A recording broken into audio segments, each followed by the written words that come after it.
Lotlot, may patotsyada kay Paulo, naging usap-usapan ang mga sinabi ni Lotlot de Leon nang diretsahan siyang tanungin kung boto ba siya sa aktor na si Jericho Rosales para sa anak na si Janine Gutierrez sa Marites University. Sinabi niyang ang importante raw sa kanya, unang-una ay pinagmamalaki ang mga anak niya na kung saan diretsahang inaamin ng lalaki kung idinedate raw ba ang kanyang anak. Ang sarap daw marinig iyon mula sa taong gusto ang anak mo. Kaya naman natanong siya kung meron bang iba na hindi nagmalaki kay Janine, na sinagot niya lamang na hindi niya alam.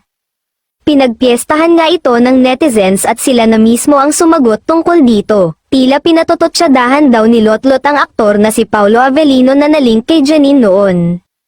Never daw kasi inamin ni Paulo o sinapubliko ang relasyon nila pero sa mga interview kay Janine ay tila napahiya raw ito na kung sumagot ay parang sila pero hindi naman daw pala. Depensa naman ng ibang fans ay matagal nang tapos ang dalawa at baka kaya hindi naman inamin ng aktor ay dahil wala naman talagang aaminin, mukhang masaya naman daw ang dalawa sa path na pinili nila kaya huwag na raw sanang magpasaring pa ang veteran actress.